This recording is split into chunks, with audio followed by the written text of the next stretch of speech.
Hi అండి. ఇవాళ మన వీడియోలో 4 రకాల లంచ్ బాక్స్ రెసిపీస్. మనకి ఇంట్లో కూరగాయలు ఏం లేవనుకోండి, అప్పుడు మనం ఏం చేయాలి అని చెప్పేసి గాబరా పడకుండా 10 నిమిషాల్లో టక్కుమని చేసేసుకోవచ్చు. మరి ఈ రెసిపీస్ నేను ఎలా చేశానో మీకు అర్థం అవ్వాలంటే వీడియోని స్కిప్ చేయకుండా చూడండి.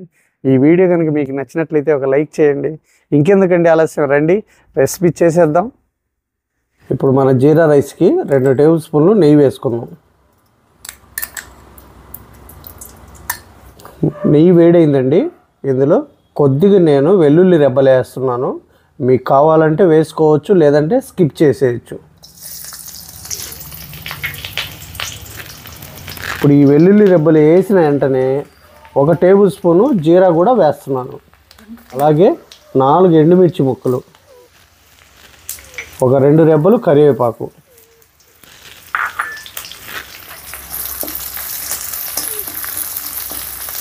ఇప్పుడు ఇందులోనే సన్నగా తరిగిన కనిపించినటువంటి ఈ పచ్చిమిర్చి ముక్కల్ని కూడా వేసుకుందాం. నేను ఈ పచ్చిమిర్చి అన్నది స్పైసీనెస్ కోసం వేసానండి. మీకు ఎక్కువ కావాలంటే 4 మిర్చి వేసుకోవచ్చు. మనం తీసుకునే రైస్ను బట్టి. తక్కువ తినాలనుకుంటే 2 మిర్చి సన్నగా కట్ చేసుకుంటే సరిపోతుంది. ఇప్పుడు వీటన్నిటిని 1 నిమిషం పాటు ఫ్రై చేసుకుందాం. ఇప్పుడు మనం వేసిన పచ్చిమిర్చి, ఆ వెల్లుల్లి రెబ్బలు చక్కగా ఫ్రై అయినాయండి. ఇప్పుడు ఇందులోనే రుచికి సరిపడినంత సాల్ట్ కూడా వేసుకుందాం.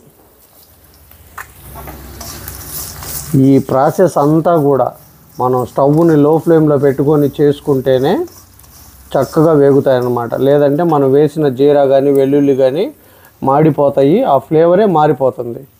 ఇప్పుడు పోపు అంతా రెడీ అయింది కదా. ఇప్పుడు ఇందులో 200 గ్రామ్స్ బాస్మతి రైస్ని ఇలా ముందుగానే ఉడికించి పెట్టుకున్నాను.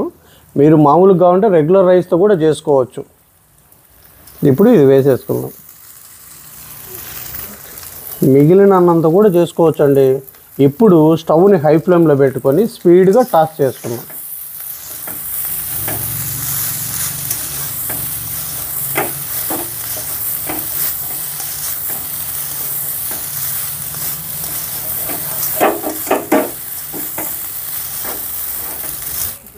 ఇప్పుడు ఇందులోనే కొత్తిమీర కూడా వేసుకుందాం.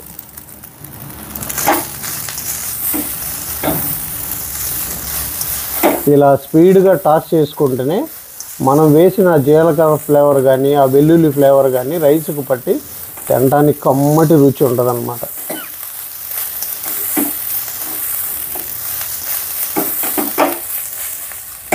చూసారు కదా, మన జీరా రైస్ అయితే రెడీ అయిపోయింది. స్టవ్ ఆఫ్ చేసి సర్వింగ్ బౌల్లోకి తీసేసుకుందాం. మీరు కూడా ఒకసారి నా పద్ధతిలో ట్రై చేసి అది ఎలా వచ్చిందో కామెంట్ సెక్షన్లో చెప్పండి.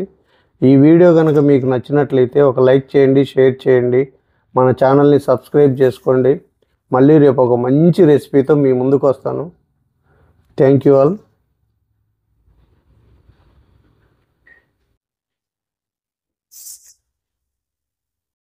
ఇప్పుడు మన వెల్లుల్లి తాలింపు అన్నానికి కావలసిన పదార్థాలు చూద్దాం. 20 వెల్లుల్లి రెబ్బల్ని ఇలా పొట్టు తీసుకున్నాను. 5-6 పచ్చిమిర్చి ఇలా సన్నగా కట్ చేశాను. 2 రెబ్బలు కరివేపాకు, ఒక పెద్ద సైజు ఉల్లిపాయని ఇలాగ కట్ చేసుకుంటేనే ఈ రెసిపీకి బాగుంటుంది.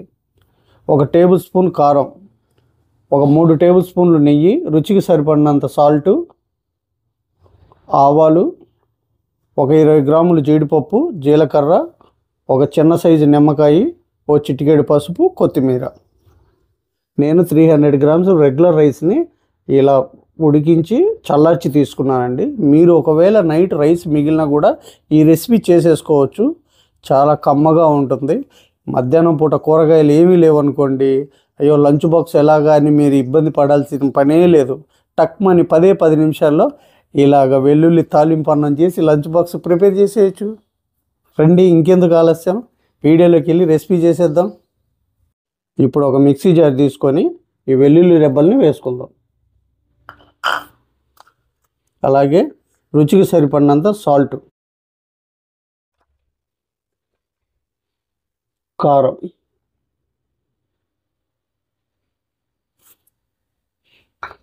వీటిని మెత్తగా కాకుండా కచ్చా పచ్చాగా గ్రైండ్ చేసుకుందాం.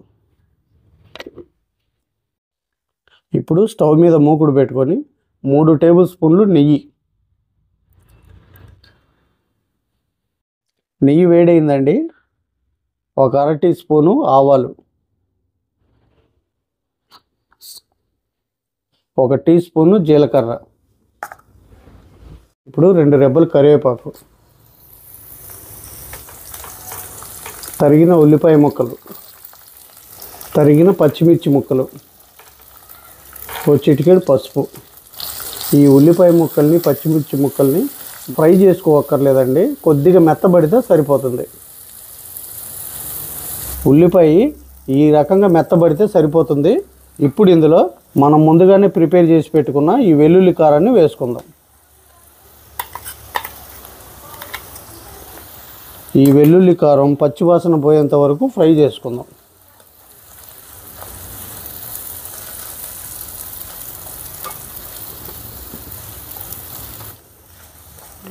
వెల్లుల్లి కారం కూడా ఫ్రై అయిందండి.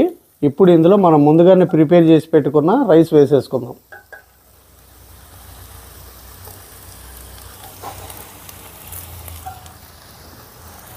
స్టవ్ను సిమ్లో పెట్టుకొని ఈ రెసిపీ చేసుకోవాలి. ఇప్పుడు బాగా కలిపేసుకుందాం. ఒక 2 నిమిషాల పాటు స్టవ్ని సిమ్లో ఉంచుకొని ఇలా బాగా కలుపుకుంటే ఈ వెల్లుల్లి కారం అంతా రైస్కు పట్టేసి మనం తినేటప్పుడు కమ్మగా ఉంటుంది. చూసారా, మంచి అరోమా వస్తుందండి. మా ఇళ్ళంతా కమ్మగా వెల్లుల్లి గుమగుమలాడిపోతుంది. అంత ఫ్లేవర్గా ఉంది రైస్. 2 నిమిషాలు అయిపోయిందండి. మన వెల్లుల్లి తాలింపు రైస్ అయితే రెడీ అయిపోయింది. చూసారు కదా. ఇప్పుడు ఇందులో మనం ముందుగానే వేయించి పెట్టుకున్న జీడిపప్పు వేసుకుందాం. మీరు జీడిపప్పు లేకపోతే పల్లీలు కూడా వేసుకోవచ్చు. ఇప్పుడు కొత్తిమీర కూడా వేసుకుందాం. కొద్దిగా నిమ్మరసం కూడా పిండుకుంటే అబ్బా కమ్మటి రుచి వస్తుందండి. ఇప్పుడు స్టవ్ ఆఫ్ చేసుకుందాం. చూసారు కదా, మన వెల్లుల్లి తాలింపు అన్నం అయితే రెడీ అయిపోయింది. మీరు కూడా నేను చేసిన పద్ధతిలో ఒకసారి ట్రై చేసి అది ఎలా వచ్చిందో కామెంట్ సెక్షన్లో చెప్పండి. ఈ వీడియో కనుక మీకు నచ్చినట్లయితే ఒక లైక్ చేయండి, షేర్ చేయండి, మన ఛానల్ని సబ్స్క్రైబ్ చేసుకోండి. మళ్ళీ రేపు ఒక మంచి రెసిపీతో మీ ముందుకు వస్తాను. Thank you all. మన సబ్స్క్రైబర్లు చాలామంది లంచ్ బాక్స్ రెసిపీలు చేయండి అన్నయ్య అని అడుగుతున్నారు. అందుకోసం మీకోసం స్పెషల్గా ఈ రెసిపీ అయితే చేశాను. మీరు కూడా చేయండి. చాలా అంటే చాలా కమ్మగా ఉంటుంది. పిల్లలు కూడా లొట్టలు వేసుకొని తింటారు. కొత్తిమీర రైస్కి కావాల్సిన పదార్థాలు ఏంటో ముందు చూసేద్దాం. దానికోసం నేను 1/2 కేజీ బాస్మతి రైస్ని ఉడికించి చల్లార్చి తీసుకున్నానండి. మీ దగ్గర ఇది లేకపోతే మామూలుగా మనం డైలీ తినే రైస్ అయినా వాడుకోవచ్చు, లేదా మిగిలిన అన్నంతో అయినా కూడా చేసుకోవచ్చు. 1/2 ఇంచ్ అల్లం, వేయించిన జీడిపప్పు, అలాగే ఒక 3-4 టేబుల్ స్పూన్లు పచ్చి బఠానీ తీసుకొని వాటిని ఉడికించాను. అరకట్ట కొత్తిమీర, సన్నగా తరిగిన ఒక చిన్న సైజు ఉల్లిపాయ, ఒక 20 గ్రాములు క్యారెట్, కొద్దిగా అంటే కొద్దిగా పుదీనా, 1 టీ స్పూను ధనియాల పొడి, అర టీ స్పూను వేయించిన జీలకర్ర పొడి, 4-5 పచ్చిమిర్చి,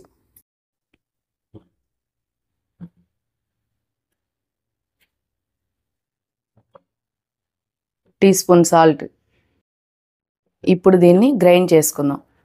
ఇలా కచ్చా పచ్చాగా మిక్సీ పట్టిన తర్వాత కొద్దిగా వాటర్ అనేది పడతాయండి. కొద్దిగా వాటర్ యాడ్ చేసుకొని మెత్తగా పట్టుకుందాం. ఇలా మెత్తగా మిక్సీ పట్టుకున్నాం కదా. ఇప్పుడు స్టవ్ మీద పాన్ పెట్టుకొని 3 టేబుల్ స్పూన్లు నెయ్యి వేసుకుందాం.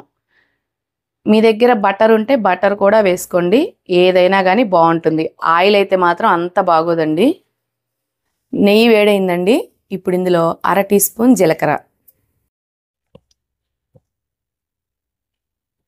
సన్నగా తరిగిన ఉల్లిపాయ ముక్కలు. ఉల్లిపాయలని వేపుకోవాలా చెప్పు. ఇప్పుడు ఈ ఉల్లిపాయ ముక్కల్ని దోరగా వేపుకుందాం. ఉల్లిపాయ ఇలా దోరగా వేగితే సరిపోతుందండి. ఇప్పుడు ఇందులో కట్ చేసి పెట్టుకున్న క్యారెట్ ముక్కలు, ఉడికించి పెట్టుకున్న పచ్చి బఠానీ, ఇందాక 1 టీ స్పూన్ ఉప్పు వేసుకున్నాం కదా. ఇప్పుడు మిగతా అంటే మన రైస్కి తగినంత ఉప్పు వేసేసుకొని ఒక 2 నిమిషాల పాటు స్టవ్ని మీడియం ఫ్లేమ్లో పెట్టుకొని ఫ్రై చేసుకుందాం. క్యారెట్ ఉప్పు వేసాం కాబట్టి త్వరగా మగ్గిపోతుందండి. మనకు ఉడకదేమో అనుకోవాల్సిన అవసరం లేదు. 2 నిమిషాలు అయిపోయిందండి. ఇప్పుడు ఇందులో మనం గ్రైండ్ చేసి పెట్టుకున్న ఈ కొత్తిమీర, అల్లం, పచ్చిమిర్చి పేస్ట్ని ఇందులో వేసేసుకుందాం. అలాగే జీలకర్ర పొడి, ధనియాల పొడి. ఇప్పుడు ఒకసారి కలుపుకొని మనం వేసిన నెయ్యి పైకి తేలేంత వరకు 2 నుంచి 3 నిమిషాల పాటు వేపుకుందాం. కొత్తిమీర ఫ్రై అవ్వలేదనుకోండి, ఆ నెయ్యిలో మనకి పచ్చి వాసన అనేది అలానే ఉంటుంది. పిల్లలు కూడా తినడానికి ఇష్టపడరు. చూస్తున్నారు కదండి, నెయ్యి అంతా చక్కగా పైకి తేలింది. ఇప్పుడు మనం ముందుగానే బాయిల్ చేసి చల్లార్చి పెట్టుకున్న ఈ రైస్ని ఇందులో వేసుకొని స్టవ్ని హై ఫ్లేమ్లో పెట్టుకొని 1 నిమిషం పాటు బాగా టాస్ చేసుకుందాం. అప్పుడు మనం వేసినటువంటి ఆ కొత్తిమీర, అల్లం, పచ్చిమిర్చి అవన్నీ రైస్కి బాగా పట్టుకొని కమ్మగా ఉంటుంది. చూస్తారు కదా, మన కొత్తిమీర రైస్ అయితే రెడీ అయిపోయింది. మధ్యాహ్నం లంచ్లోకి చికెన్ కర్రీ కానీ రైతా కానీ పెట్టుకొని కమ్మగా తినేయచ్చండి. ఎప్పుడు పిల్లలకైనా ఈసారి మనం కూడా తిందాం. ఫైనల్గా కొద్దిగా జీడిపప్పు వేసుకుందాం. జీడిపప్పు అనేది మీ ఆప్షన్ అండి, కానీ జీడిపప్పు ఉంటేనే టేస్ట్ ఇంకా కమ్మగా ఉంటుంది. మీరు కరెక్ట్గా 1/2 కేజీ రైస్కి నేను చెప్పిన కొలతలు అనేవి కరెక్ట్గా వేసుకోండి. చూసారు కదండి, మన కొత్తిమీర రైస్ అయితే ఎంత సింపుల్గా అయిపోయిందో. మరి మీరు కూడా ఇంట్లో ఒకసారి ఖచ్చితంగా ట్రై చేసి అది ఎలా వచ్చిందో కామెంట్ సెక్షన్లో చెప్పండి. ఈ వీడియో కనుక మీకు నచ్చినట్లయితే ఒక లైక్ చేసి షేర్ చేసి మన ఛానల్ని సబ్స్క్రైబ్ చేసుకోండి. Thank you. ఇప్పుడు గోంగూర పులిహోరకి ముందుగా రైస్ నానబెట్టుకుందాం. ఒక బౌల్ తీసుకొని 1 గ్లాస్ రైసు అంటే 300 గ్రామ్స్ అండి వెయిట్ ప్రకారం. ఈ రైస్ని 1-2 సార్లు శుభ్రంగా కడిగి 1 గంట పాటు నానబెట్టుకుందాం.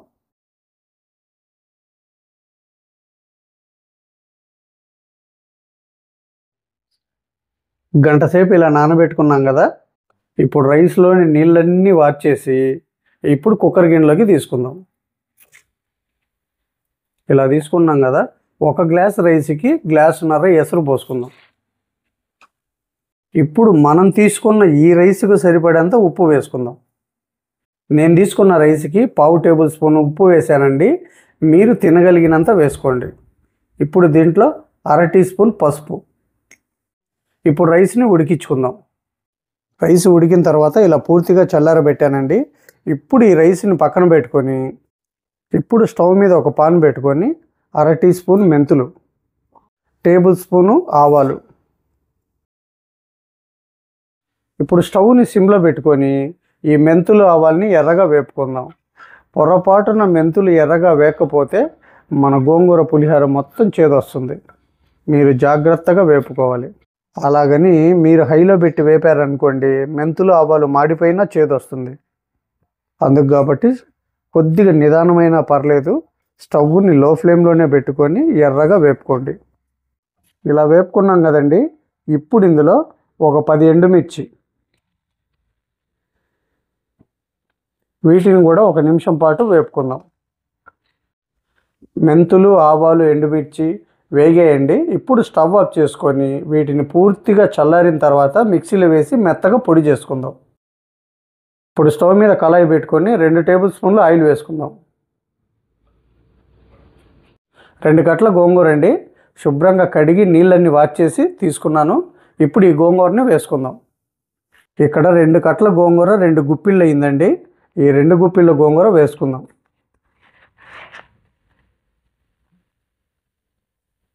ఇలా గోంగూర వేసుకున్నాం కదా.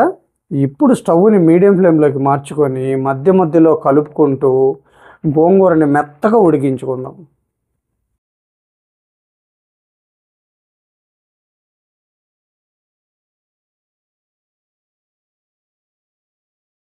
గోంగూరని ఇలా ఉడికించుకున్నాం కదా. ఇప్పుడు ఇందులో చిక్కటి చింతపండు గుజ్జు 2 టేబుల్ స్పూన్లు.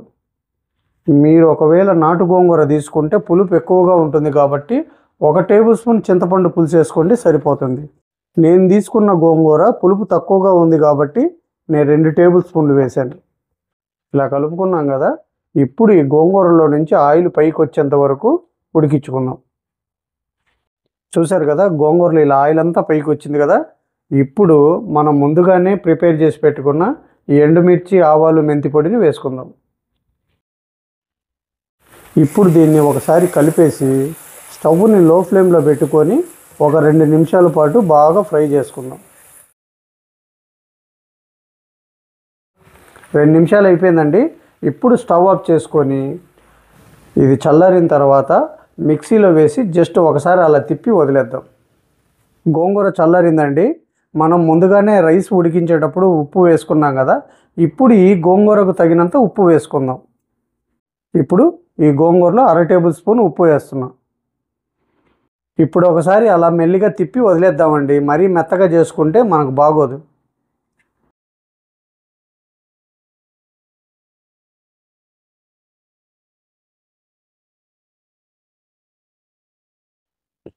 ఇప్పుడు ఈ గోంగూరని ఇందులో వేసుకొని రైస్కు పట్టేలాగా బాగా కలుపుకుందాం.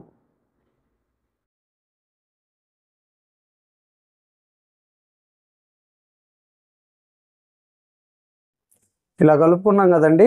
ఇప్పుడు పోపు పెట్టుకుందాం. ఇప్పుడు స్టవ్ మీద ఒక పాన్ పెట్టుకొని 3 టేబుల్ స్పూన్లు ఆయిల్ వేసుకుందాం. ఇప్పుడు మనం గోంగూర పులిహోర చేస్తున్నాం కాబట్టి 1 టేబుల్ స్పూన్ అదనంగా వాడాలండి ఆయిల్. అందుకు కాబట్టి నేను ఇక్కడ 3 టేబుల్ స్పూన్లు వేసాను. మీరు ఒకవేళ తక్కువ తినేపాటైతే 1 టేబుల్ స్పూన్ తగ్గించి వేసుకోండి. లేదు మాకు ఆయిలే వేసుకోమండి అంటే నెయ్యితో చేసుకోండి, చాలా రుచిగా ఉంటుంది. ఆయిల్ వేడైందండి. ఒక 3 టేబుల్ స్పూన్లు పల్లీలు. ఇప్పుడు స్టవ్ని సిమ్లో పెట్టి 1 నిమిషం పాటు ఈ పల్లీల్ని వేపుకుందాం. 1 నిమిషం అయిపోయిందండి. పల్లీలు ఇలా చిట్లటం మొదలైంది కదా. ఇప్పుడు ఇందులో 1 టేబుల్ స్పూన్ పచ్చిపప్పు, టేబుల్ స్పూన్ మినపప్పు, 1/2 టేబుల్ స్పూన్ ఆవాలు, 1/4 టేబుల్ స్పూన్ జీలకర్ర, అలాగే 2 టేబుల్ స్పూన్లు జీడిపప్పు కూడా వేసుకుందాం. జీడిపప్పు అన్నది మీ ఆప్షనల్ అండి. స్టవ్ని సిమ్లో పెట్టుకొని పోపు వేసుకోండి. ఈ పులిహోరకి ఈ పోపే పట్టు. మనం పోపు ఎంత చక్కగా పెడితే పులిహోర అంత కమ్మగా ఉంటుంది. ఇలా వేపుకున్నాం కదా. ఇప్పుడు ఇందులో ఒక 5-6 పచ్చిమిర్చి చీలికలు, ఒక 4-5 ఎండుమిర్చి చీలికలు, ఇప్పుడు కొద్దిగా ఇంగువ కూడా వేసుకుందాం. ఇప్పుడు 2 రెబ్బలు కరివేపాకు,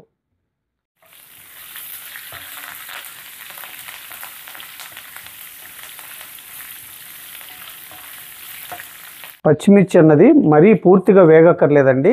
కొద్దిగా వేగితే చాలా బాగుంటుంది పులిహోర తినేటప్పుడు. చూస్తున్నారు కదా, పోపు అయితే రెడీ అయిపోయింది. ఇప్పుడు స్టవ్ ఆఫ్ చేసుకొని పులిహోరలో వేసుకుందాం. పోపు వేసాం కదా, ఒకసారి బాగా కలుపుకుందాం. చూస్తున్నారు కదా, గోంగూర పులిహోర అయితే రెడీ అయిపోయింది. మనం పులిహోరకి ఇలాగ రైస్ ఉడికించి తీసుకోనక్కర్లేదు. మామూలుగా మిగిలిన అన్నం ఉన్నా కూడా మనం పోపులో పసుపు వేసుకొని ఇలా గోంగూర పులిహోర చేసేసుకోవచ్చు. లంచ్ బాక్స్లో కూడా చాలా బాగుంటుందండి. మీకు సింపుల్గా అయిపోతుంది.